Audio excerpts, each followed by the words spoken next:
Good morning, everybody. I hope everyone's having a good day out there today. I'm Thomas Wolfe, SANS Institute's Content Marketing Manager, Wait Just an Infosec Contributing Editor, and your host for today's Wait Just an Infosec.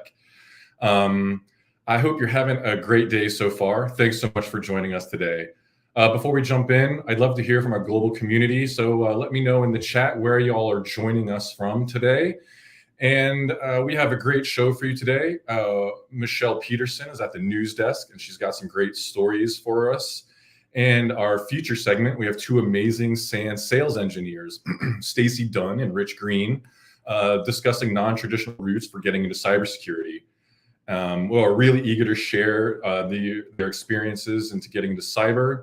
And just a tip, if y'all have friends who are interested in getting into cyber, but they don't think they know how to, or they don't think they can, let them know that we're having this live stream and they're going to be discussing that topic.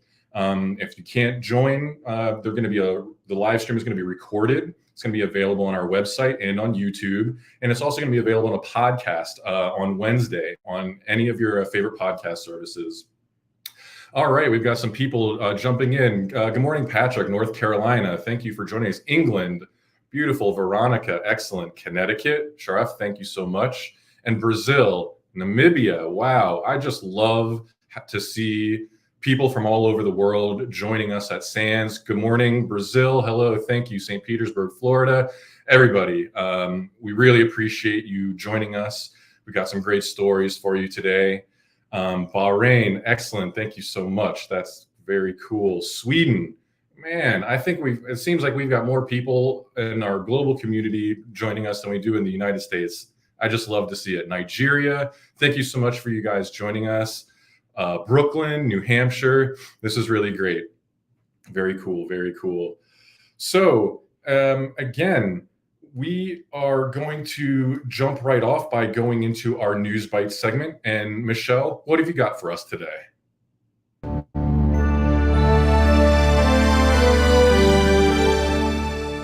Hello, and welcome to Wait Just an Infosec News Bites.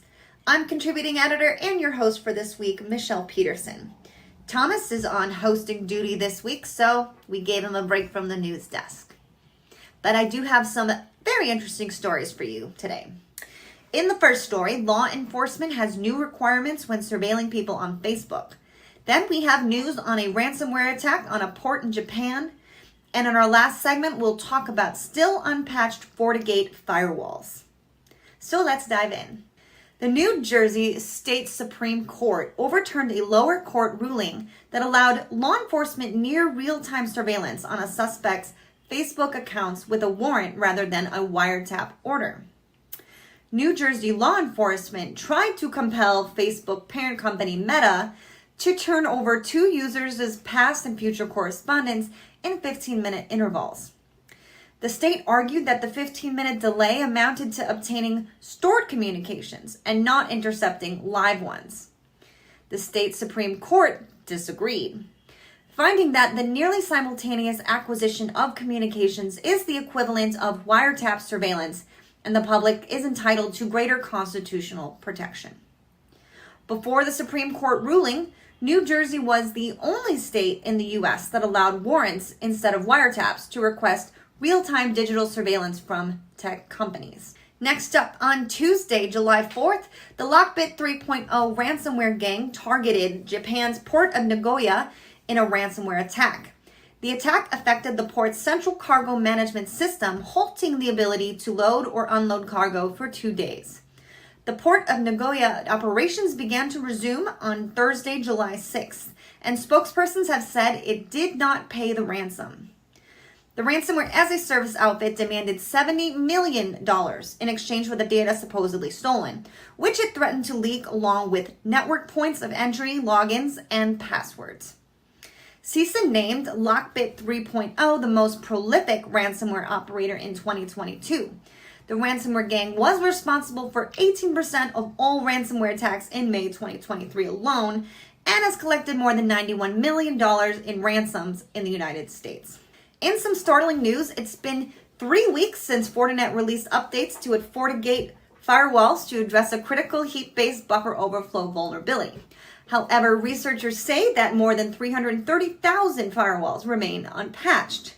That means that 69% of all FortiGate firewalls have not yet been updated by their admins. Researchers used Shodan.io to find the out-of-date equipment.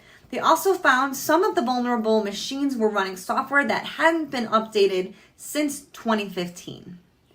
The vulnerability has a severity rating of 9.8 out of 10.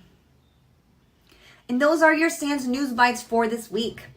For more critical cybersecurity news and commentary from some of the sharpest minds in InfoSec, don't forget to subscribe to the SANS News Bites newsletter, your twice-weekly summary and analysis of the most significant cybersecurity developments. You can do that at sans.org/newsbites. Thanks again. I'm your host for this week, Michelle Peterson. Hoping to see you again next week. Thanks, Michelle. Very interesting news. That FortiGate story is wild. Something like 70% not yet patched. Hopefully they get those numbers up. All right. And so I just wanted to mention, we've got some really cool events going on with the SANS. Right now, actually, we have SANS Fire going on in the Washington, D.C. area. I just wanted to say hi to everybody out there right now at SANS Fire. There's a lot of great training courses going on right now. I hope everyone there is having a great time, learning a lot of really valuable information. We've got some really cool instructors there. And there's going to be a bunch of really cool Cyber Range Net Wars tournaments going on there too. Those things are really, really cool. If you all don't know what they are, jump on the internet, do SANS Net Wars and check it out. It's like a live cyber war, all contained within one little room, so you don't destroy anything. It's really fun events. Everybody has a great time doing them. I really encourage people checking them out. And in just a few weeks, SANS Institute is going to be hosting its third annual Cloud Security Exchange Summit. This event is like really huge, folks. I don't think I can impress how big of an event this is going to be. For the first time ever, AWS, Google Cloud, and Microsoft Azure are going to share the same stage and discuss with SANS instructors and all of the attendees cloud security. Again, this is a not want to miss event. There's going to be 10 speakers, 5 really super interesting discussions. They're going to talk about cloud and AI. AI is on everyone's mind right now, obviously. Cyber defense strategies, cloud architecture, zero trust. Ton of really valuable information content in that cloud summit. And did I mention that it's free? It's free, folks. Nowhere in the planet are you going to be able to get these cloud experts from Amazon, Google, and Microsoft to give you all of the cloud information that they have for free. So again, SANS, the Cloud Exchange Security Summit, check it out. And lastly, we're having a Network Security Summit, and we're going to jump over and let Ishmael give us a little bit about that.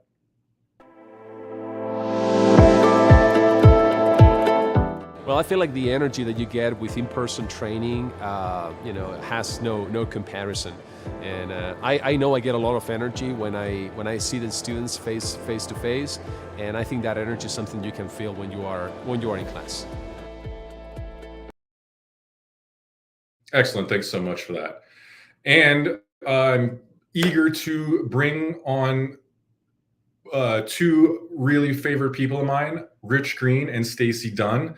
They are going to be talking about cybersecurity, how they got into cybersecurity, and just a little bit more about the weird ways people get into cybersecurity. It's not usually just a straight path. It's very circuitous. I know my path was, I started out doing construction. So it's who knows? It's anybody's game.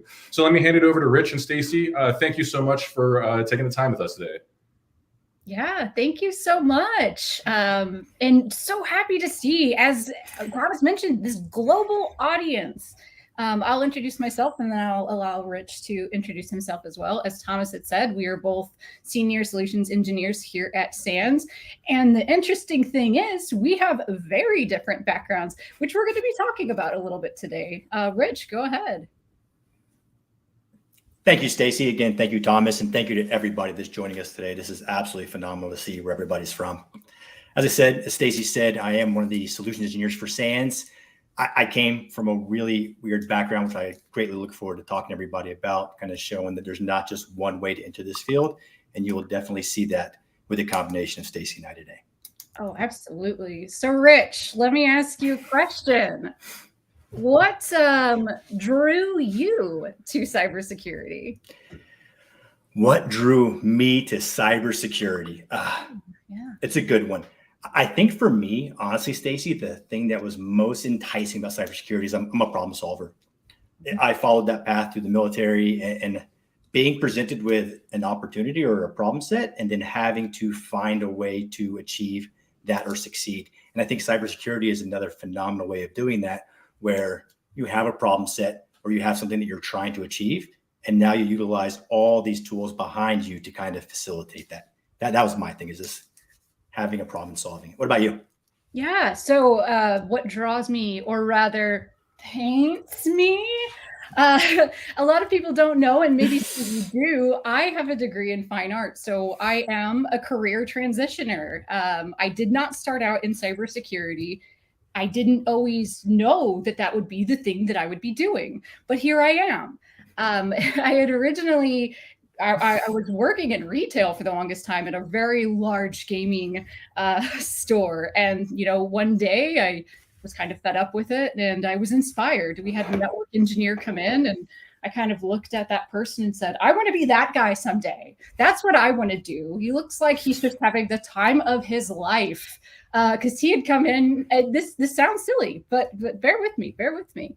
He'd come in, he was wearing like sweats and socks with sandals and this like just tank top. And I'm like, that to me was the epitome of cool. And it's not silly. It really does. I get it. But that's what, led me to that direction. And then I had a very supportive partner, at that time. Again, I had my degree in fine arts, and I had that moment of like, what am I going to do? Where am I going to go? What do I want to do with my life? And then my partner said, no, you'd be really good at this. You should go ahead and try. And, I went into it. I ended up working at a bank as a teller, and then went into help desk, and then security, and moved on to a vendor, and things just kept happening. And so, Rich, would you also say that you're a career transitioner, or did you always have your eyes set on being in security? Oh man. So I will say, I know a lot of people out here, and I'll get made fun of a lot for it, but I know a lot of us here saw Hackers, that phenomenal movie growing up, or Sneakers, right? Those two very classic movies that really, spanned the definition of what it was to be a hacker. I need to hack the Gibson, need to get the mainframe. So no, I actually started younger on the wrong side of the fence. I remember being really young, and I got I think it was Backtrack 3, I think was the very first, cybersecurity operating system that I had finally installed. I didn't know how to use it, didn't know what I was doing, but I definitely knew I was the coolest person on the nut block because I had Backtrack on a machine. You're calling Callie Backtrack by its like OG name. Yeah. Exactly. Right. So, and that's where I started. So a lot of mine was doing the wrong things because I didn't quite know I knew what was wrong, but I still wanted to play right. I was inquisitive. I wanted to learn. So a lot of that was on that. From that, I joined the Army because I knew I didn't have a career as a cyber criminal for long. So I joined the military. I went a very non-traditional route. I went special operations. And then, so like you said, your first experience was, seeing that person in sweats, kind of having that insight on that part. Mine was operational cyber, like in the battlefield, and like seeing that transpire. And I'm like, that is awesome. Like, we are taking a real world problem set and using cyber or using computers to facilitate that. Now that is awesome. Like, how do I do that? So then I came back, and then I found out about a course in the military called Brighton, which is a phenomenal course that really kind of shows you, network exploitation, wireless reconnaissance, a lot of the ground root type of things that you'll learn, a lot of, especially in the SANS courses, but on the operational side. Mm-hmm. And that's kind of how I got my position into this. So I didn't go to school for comp sci or, computer engineering. I didn't have all these certs when I started. Mine was really grassroots on the ground, just kind of to learn how to make things work. Yeah. And then I want to see a +1 from anyone in the audience that still loves hackers, still loves sneakers. We have those on Laserdisc here. I kid you not. So +1s in here. And one of the things that I did want to address, we have some really great comments coming in. One of them is skills versus experience. But what about attitude? What about attitude? That is a really good question, because as we all know, whenever we come from these diverse backgrounds, there are a lot of different things that hiring managers can base their, who they hire upon, right? And in my opinion, I think that one about attitude and aptitude is a huge one. Within my story, it's kind of like Rich's a little bit, in the sense that, when I did start out when I was a little bit younger, of course, whenever the internet was a bit more, it still is this way, but it was a bit easier to exploit. It was a bit more vulnerable. It was before there were more, security products out there, even on the consumer level. I'm sure there were a lot of us that were getting into things that we shouldn't, being able to find things that we shouldn't. And I had my fair share of that too, in some of my earlier days. But, it's a matter of, as you had mentioned, kind of that puzzle or that troubleshooting and puzzle solving aptitude that people show.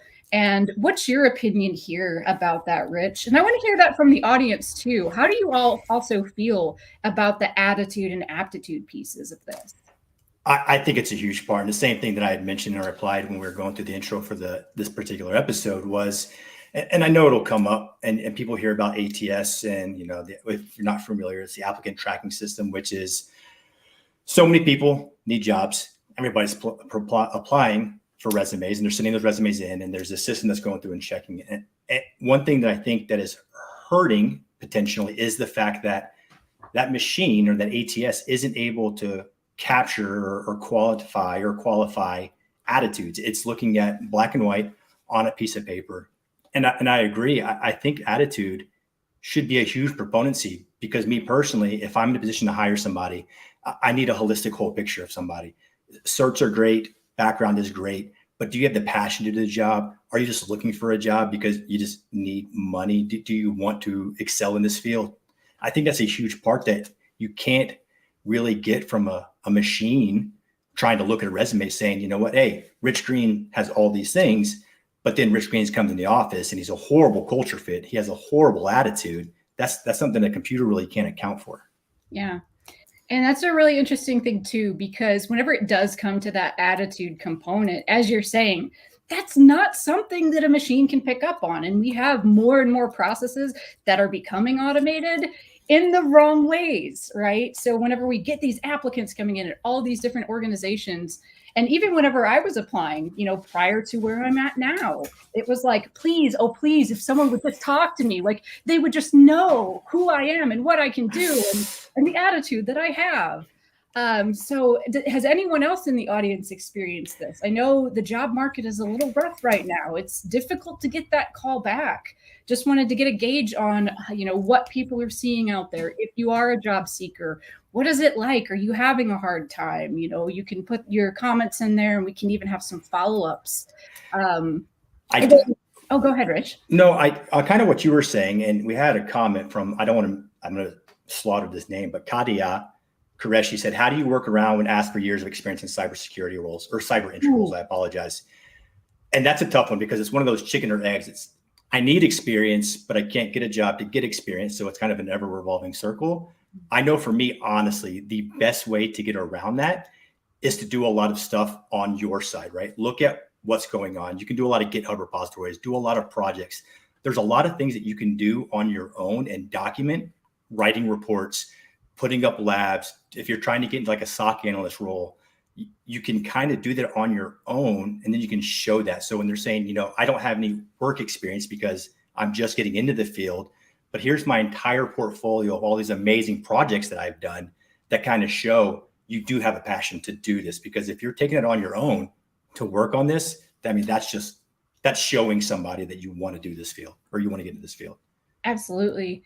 And something I'll add to that too, the thing that I tell people, especially whenever they start out, is whenever someone starts in cybersecurity or they're trying to get into that first entry level position, they're trying to get that hook in, One of the things that I often recommend is to treat your other experience that you have kind of like a variable, because for example, even though I worked in retail management for a long time, that led to me being able to troubleshoot and de-escalate and being able to have partnerships with the customers. And I did have to do a lot of different types of tech support, and I had to fix consoles. So all of that stuff does kind of mesh together.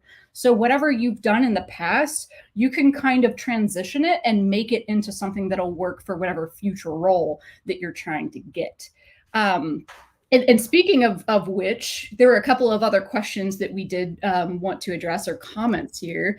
I do see one about war games to get their way into hacking. And it's great that we have so many people that were so inspired by these earlier movies.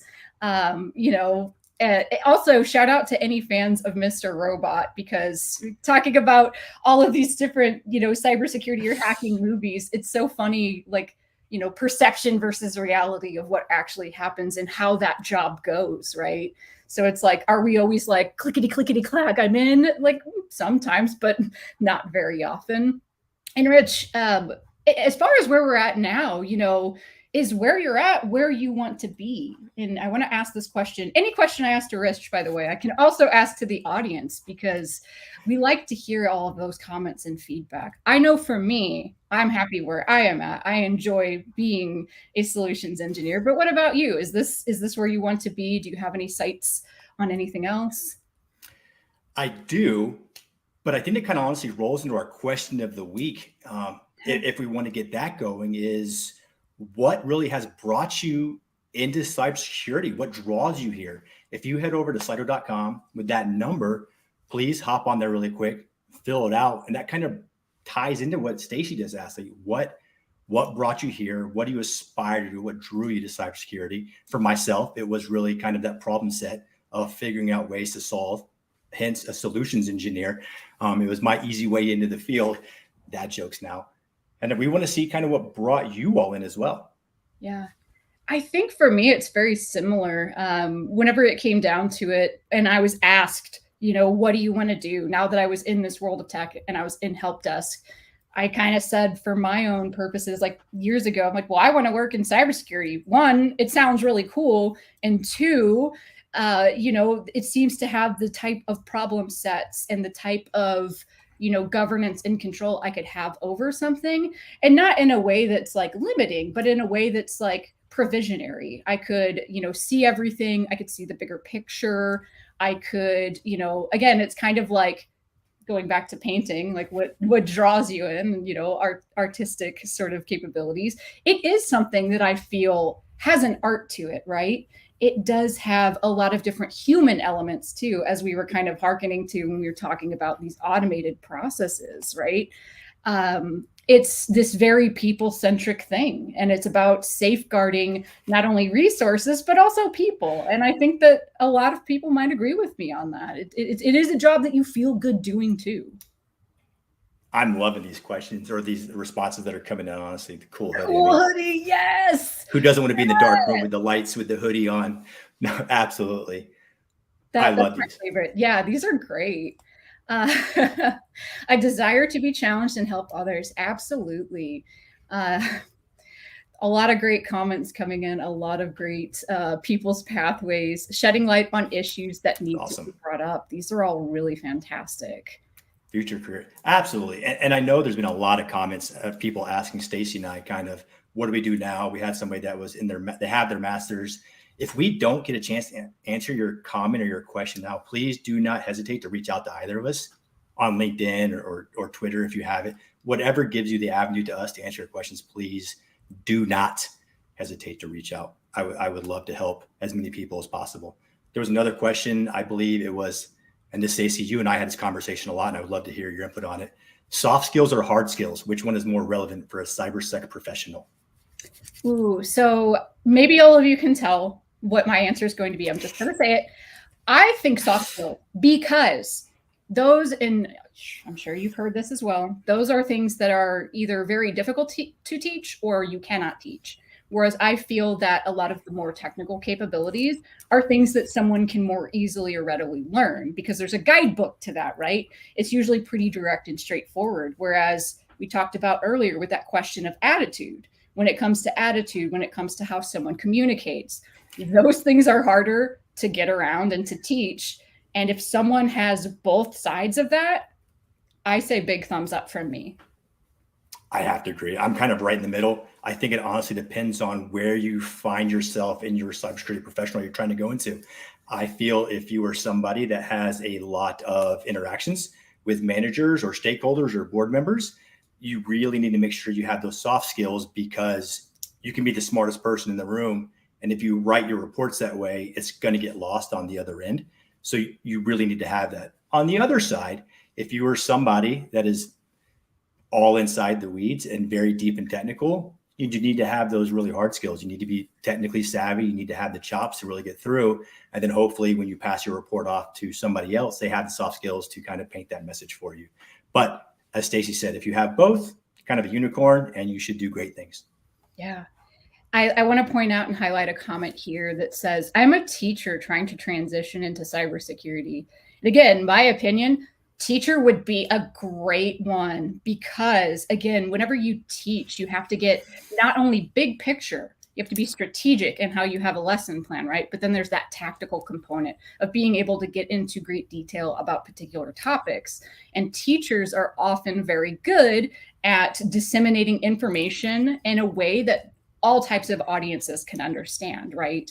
So that is another really key quality, is to be able to explain things either on a technical level, or to be able to pull back and just say something to where, you know, if you're talking to, let's say, a board member and explaining something, that way they can understand it and you don't have to go through the jargon or get into the weeds, and to be able to present that type of information. I love it. I don't know if it was a starred comment, but I know we had another one. Somebody was talking about offensive operations. From my experience, the best advice I'd give to somebody trying to go into that field is don't have the expectation of coming right in there and be like, I want to be a lead pen tester on the coolest team in the world. You have to understand where we're at, right? Don't be afraid to start at the ground level and honestly work your way up. I know we mentioned a lot and people are probably already tired of hearing that, but passion goes a long way. If you come in at the bottom and just prove yourself, have that passion to keep on going up through those ladders, you'll be a lead pen tester at some point. It'll be there. Offensive operations is a phenomenal sector to be into. It is so much fun. You notice there on our Slido that breaking stuff was high up there on that list. I mean, that is really a spot right there, right in the middle, breaking stuff. Right Exploitation is right below, right? Everybody loves the excitement when it comes to offensive operations. You just have to understand, like, there's a lot of climb involved there. It's the same with every cybersecurity job, honestly. Don't be afraid of starting at the bottom and working your way up. It might not be the most glamorous, but if you go in there, you have passion, you do what's asked of you, and you're gonna go up in the ranks. It's gonna happen. Yeah. And breaking stuff too. I at one of my previous roles, I had the nickname Chaos Monkey because I was really, really good at breaking things and then figuring out how to fix them. So I can also agree with that notion of breaking things is a very fun part of it, and can get you a long way, because I think that goes for a lot of different circumstances. If you mess up, it's fine. Like, all of us have messed up at some point, right? Like, again, give me a +1 if you've accidentally made like a production environment go down. I will raise my hand. I have done it because of a bad SQL command, but I was able to fix it. And that's the thing, right? Is to be able to find a fix for something, to be able to kind of work against the odds or figure something out, and having that tenacity to do so. And I like to ask you this too, Rich, as well as the audience. What aspect of your job do you like the most? I think that's one of mine. My absolute favorite thing that I do right now is talk to people. Our job is a solutions engineer, and like, I always had the envision of being a SANS instructor, because I was an instructor prior to coming over to SANS as this present role I have. But I still get to do the same thing. Is we have a customer on the side who wants to do something, and I get the privilege of helping them walk through that. I can sit down with them. I can kind of understand what they want, what are their pain points, and how do we make sure it goes away. And I absolutely love that. I spend a lot of my time just literally hours a day just talking to people, and then I get off and I spend even more hours on LinkedIn just talking to people on an individual level. I will always be a facilitator of trying to get people to achieve their dreams. Yeah. Which again, I'm going to swing my bat and do the home run of like, again, this, even though we, have this synonymous sort of field with technology, I want to emphasize that at its core, like even tech, like whether you're a developer or, an analyst or a systems engineer, whatever it might be, all of this has to do with people, right? We're using technology to make things easier, like as a society, as, a larger community. So it's always about the people. And I agree. That's, aside from the whenever I'm alone and breaking things apart and listening to like, my favorite music, the people part is what keeps me, coming back and keeps me happy from day to day, because ultimately that's, I think, what we all enjoy, or at least most of us. I can't speak for everyone, but I enjoy talking to customers and partners as well. It's, especially whenever everyone is in the similar field, because it seems like we have a lot of interest. Again, going back to like war games and sneakers and hackers and, video games and all of that. So. Absolutely. I think the biggest thing for me is just don't be afraid to fail, especially in today's market. Go out there, submit your resume. You'll probably be told 100 times no. Mm-hmm. That 101st time might be a yes. Just don't be discouraged. Don't go away from it. Just keep on. The question will always come up: experience. We had something there. Somebody asked how exactly to quantify those home lab experiences on a resume. Honestly, you can put just projects and you just list all the GitHub projects you've done, or list links to write-ups and reports that you've done. There are so many ways to get around the experience portion. Just got to be, in today's world, you just have to go think outside the box. Honestly, if you just can't keep on doing a traditional resume and hoping that it kind of sticks, you just have to go out there. So many amazing avenues and ways you can go around it. Yeah, absolutely. And I'm looking through some of the comments here. We have so many coming in. I'm so happy that this audience is engaged and excited. And there's just all different kinds of people here. This is fantastic. Stacy, this will be a good one for you. From Vladimir: how do you both protect your own home networks? Oh my God. I won't give away too much, but even in one of the ones earlier, it was a mention of Shodan.io. Of course we have, anytime I bring it up. So we have an enterprise network here at home. So of course we have our own proxy, our own firewall.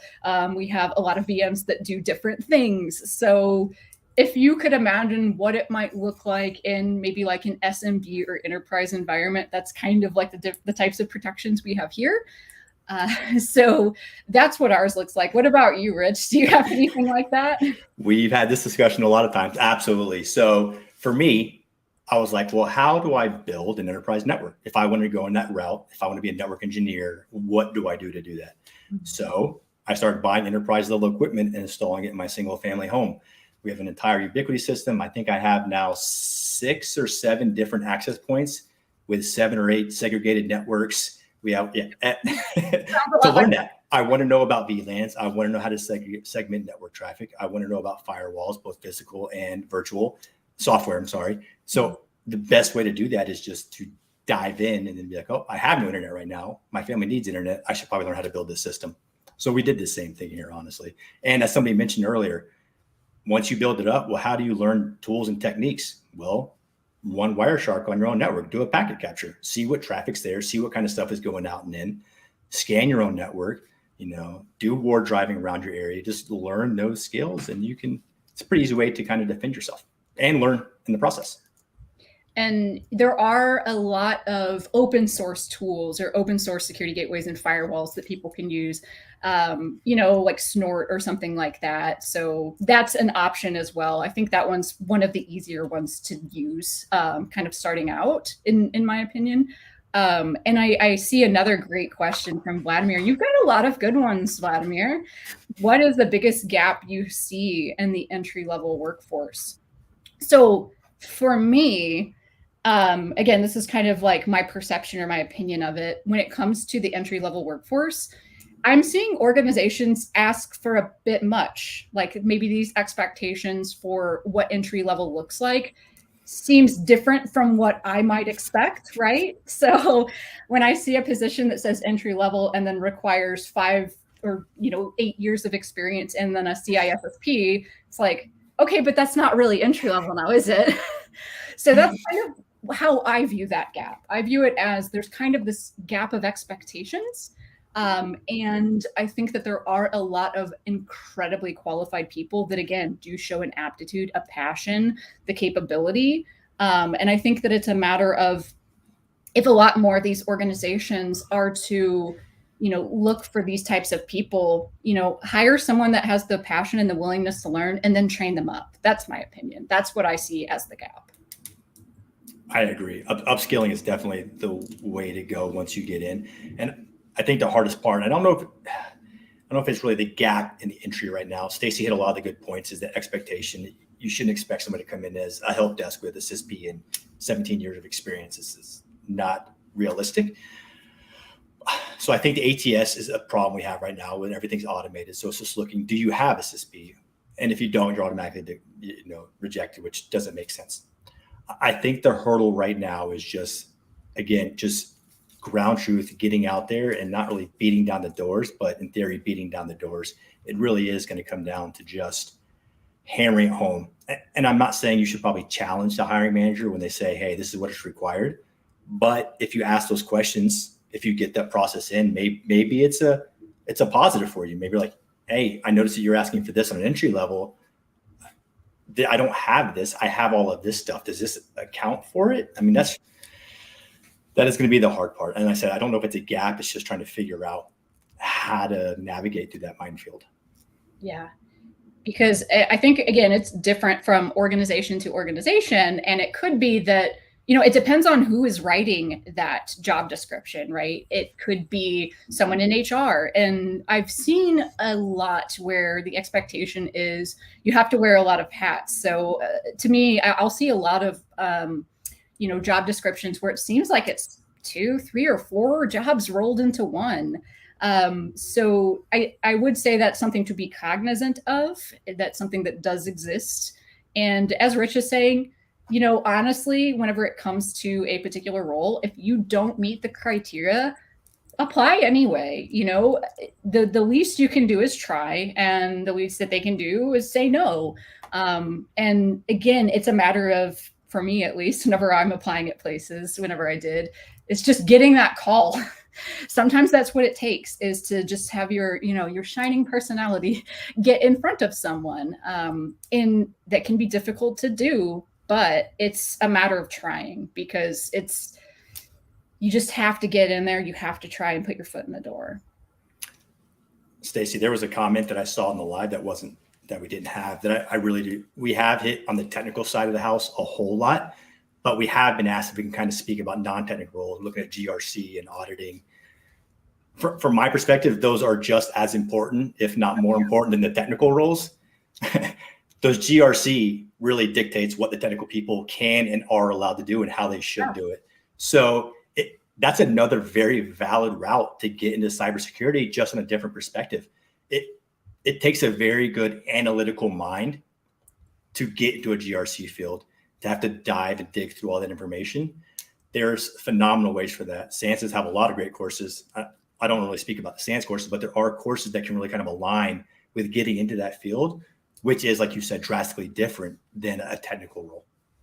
I love talking about GRC. That's one of the areas, because, I mentioned it a little bit. One of the, the first role that I got into whenever I was getting into cybersecurity, I started as a teller at a bank, and then I went to the IT help desk. I mentioned it a little bit earlier. And then I got to be an information security analyst. So I was working for a CISO, which, as a lot of CISOs are going to be focused on the overall strategy, policies, cybersecurity leadership, and things like that. So GRC is kind of an underdog, I think, in the industry. It's not something that people immediately think about. We had a question earlier about pen testing, right? So that's what a lot of people, I think, they're like, oh, cybersecurity, I got to get into pen testing. But there's all of these different kinds of roles that I don't think people consider. There's even technical content writing. There's even things like learning and development. And I see someone here, it's Jacob, asked a question about data analysis and how to get into kind of that part of it whenever it comes to cybersecurity. And if we have any advice, what I can say is that's not a particular thing that I work in, but out of the types of roles that I have seen pertaining to data analysis and data science, one of the tips I might have, again, based on just a pattern of what I'm seeing out there, is a lot of those particular roles do require some level of being able to utilize Python to manipulate data, because that is a thing that it is very good at. And whenever you have that skill or capability, it makes those types of jobs infinitely easier. Stacy, I have one last question for you. Yeah. What would be your final greatest words of wisdom to everybody that has joined us now and will see this recording in the future when it comes to skills gaps and getting into cybersecurity? Okay, that's a heavy one. First of all, make sure to stay hydrated. It's hot where I'm at. And then secondly, whenever it comes down to it, I think our biggest takeaway here is, this is going to sound like, I know you love Disney, Rich. It's going to sound like a Disney cliche thing, but like, believe in yourself, lean into your support system, and just kind of chisel away. It's about the long game. It's about trying to get to where you want to be. So be the tortoise, not the hare, I guess, is my infinite wisdom, if I have any. No, I love it. I second absolutely everything you said. The only other thing I would possibly add is mentor. Network. Get on somewhere, network, find somebody. Like I said, reach out. I will take on as many mentees as humanly possible. And Stacy, I know, is there to help a lot of people as well. That would be the biggest one, is just ask questions. Yeah.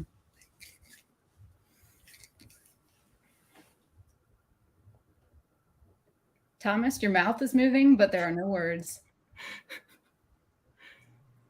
I will blame that on myself.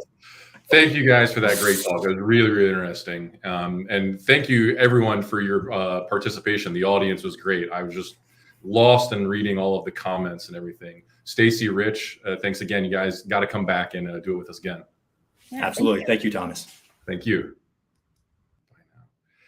What a great conversation, everybody. It seems the vast majority of people that are with us now didn't start cybersecurity as their first thing. It just a path and it fell into their lap and came across as something that they wanted to do. And so we are getting ready to close up our news bites, our Wait Just an Infosec live stream today. But before we do that, I wanted to touch again on the Cloud Security Exchange Summit that SANS is putting on. And we have Megan and Ashish to tell us a little bit more about that. Hello, Wait Just an Infosec audience. Thank you for having us. I'm here today with Ashish. We wanted to talk to you a bit about cloud. We've got an exciting event coming up. But I just wanted to talk first about kind of some research I've been doing recently. So I've been looking into myths, missteps, issues that potentially occur with cloud migration. And so a big thing is a lot of people are moving to the cloud. They're not necessarily doing it the right way. And so I've been doing this research on when things go wrong, why are they going wrong? What are the issues people are facing going into the cloud?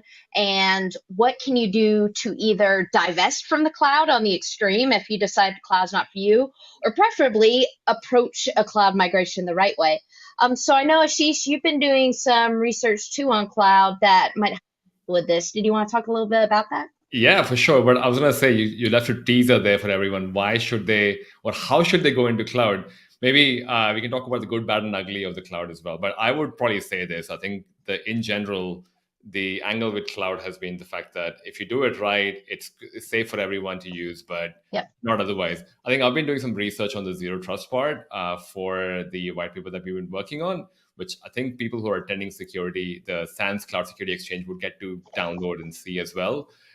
The research has been primarily around the fact that zero trust as a conversation has sometimes been called a hype. Some people are calling it that it's been there for a long time. It's still being debated what's the real ROI for it. So the research that I ended up doing was more around the fact that, hey, okay, enough debating about this topic. Let's talk about how you implement this and what are some of the questions people come across when they try and implement zero trust. What is the ROI and how do you show this? But obviously, all of this is being built on cloud. And I would love to know the ugly side of cloud that you've been investigating on your side, Megan. So what are the top low-hanging fruits that you can share with people over here? Yeah, so a lot of the issues, like I was just on a webcast recently with Sans talking about cloud migrations. I think the central theme that it came down to is how well do you plan your migration? A lot of people go into it not fully understanding the cloud. It's this, okay, well, I take this server and that we have on-prem and now it's in the cloud. And all of a sudden you have things like costs you don't understand, egress costs, hidden costs of like resource bids being created. That does a lot. You have security issues of people misconfiguring things or ignoring configurations. A lot of times it's engineers and architects doing the migration and not considering the security implications, especially without that understanding. So I think the root cause that for any issue that you might face with the cloud, many of them come down to, did you properly understand the cloud and did you plan accordingly for your specific organization? And I'd love to hear in the comments what issues our audience is facing for sure. So drop those in the comments. But would you agree, Ashish, or have you seen other concerns I didn't mention? I would definitely agree. I think I did a series called the Cloud Security Villains because I thought sometimes people just get too technical. So I ended up releasing something called the Cloud Security Villain, which was, I think, a research that I did with the cloud security community for what are some of the top 3 reasons. And number one reason, what we found was, to what you said, people went into it without an understanding of the cloud and they misconfigured things. And that's what led to the whole breach thing as well. So, and I mean, I find that the 2 themes, if I was to kind of go back over the past 1 year, has just been the fact that cloud security as well as the misconfiguration. People know that, hey, misconfiguration happens, that's because of breach and all of that. Then there is the other side of how do you do this well. So hopefully the white paper that you've done is actually going to highlight some few parts on it. I'm also keen to understand how the cloud has matured as well over time. I feel like, people like you and I who've been working in the cloud space for a long time, it feels like sometimes you kind of keep repeating the same migration piece. Do you find, like for me personally, I agree with 100% what you said. I also would add to the fact that most of the problems that people find in cloud are something that can be easily resolved, but the fact that we're not aware of how or what we are looking for is probably 9 or 10 times the reason why misconfigurations or people go down the path of, oh, I want to do zero trust because there's so many misconfigurations. Actually, I don't think zero trust is going to solve that problem for you. But I mean, as much as you can read the paper that we've written, but the zero trust may not solve the problem for you if you're not planning for it, as Megan, you called out. So I definitely agree on it. I also would say, was there any hope for people? And I think in all of this conversation, if we talk about misconfiguration, is it manageable to have? I mean, or you can use zero trust as an example if you like. Do you feel zero trust can be solved, or zero trust can solve the cloud security misconfiguration? People can comment on this as well if they agree. Yeah, I think same thing you said, like zero trust is not a solution to everything. There's lots of pieces. And I like how you mentioned the cloud evolution, because one part of it is I do feel like the vendors are kind of understanding and learning. Organizations are having issues with. Where are those common misconfigurations? And one of the examples I use is when early in the AWS days, S3 buckets were public by default. And then you start getting all this news of these public data exposure because no one thought to set it to private. And now AWS by default sets it to private because they're like, okay, people are it's public when they don't want it to be. Let's start them secure. They can open it up if they realize that's the issue. So I think it's going to be on two parts. It's going to be partially on the vendor to be exposing these misconfigurations. There's lots of tools in the cloud, configuration tools to help guide you to potential security issues. Then it's on the organization to take a proactive approach. Again, if your organization isn't prioritizing security, then those misconfigurations won't be fixed. If they prioritize it, you're going to be able to fix them. And some challenges may be a bigger scope. It may require acquiring new solutions, architecting your network differently, but some things are just change your permissions on a bucket, on a storage account. So it's all about how the organization prioritizes it. Do you reckon it's the same across all the three major public cloud providers?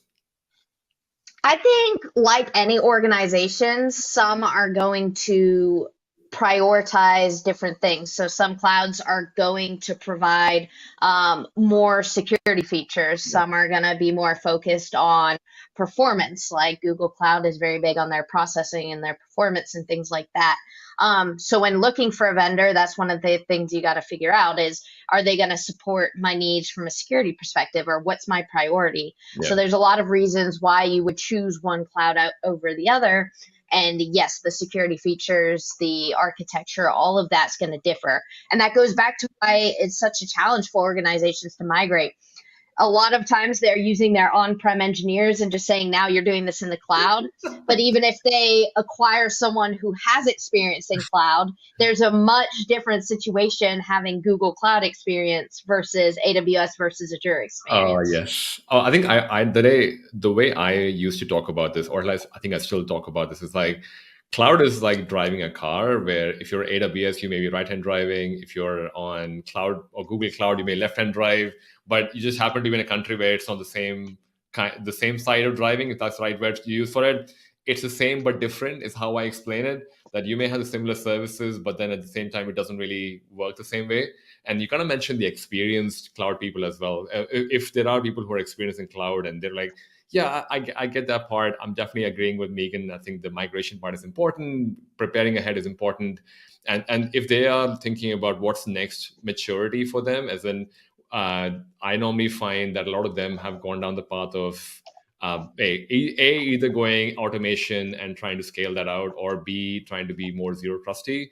But to what you called out, maybe shared responsibility is something to be called out as well, because I feel like migration, shared responsibility go hand in hand. But I'm sure there's a lot more we can talk about that from SANS Cloud Security Exchange perspective. Any last word before we kind of wrap it up? Yeah, I think the cool part of we're talking about these cloud differences is that for the first time at Cloud Security Exchange, we have managed to recruit AWS, Google Cloud, and Microsoft Azure, along with you, me, and some other SANS Institute members to host the Cloud Security Exchange of 2023. So it's going to release with an ebook, and the only way to get that ebook is to register and attend the Cloud Security Exchange. And from there, you'll hear from all the cloud security providers, as well as SANS professionals. We'll talk on the research topics that you and me discussed we're working on currently. Yeah. And for anyone who wants to join, the link and details are below in the chat. Go ahead and grab those. And any last words from you, Ashish? Like and subscribe. Perfect. Okay. Thank you, everyone, for having us, and enjoy the rest of your day. Thank you, everyone.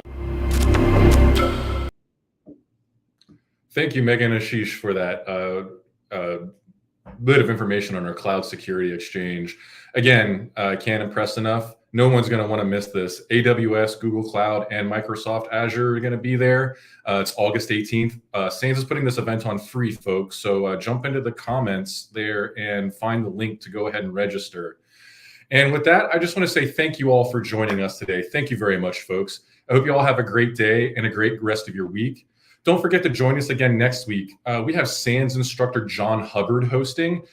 Just a really great individual, really sharp with a lot of great information. He is going to be the show guest next week, and he's going to be discussing strategies on a world-class security operations center. And just lastly, again, don't forget about that cloud summit. You guys are not going to want to miss that. totally free event. And with that, I'm just going to say goodbye. Have a good day. Thanks, folks. Take care.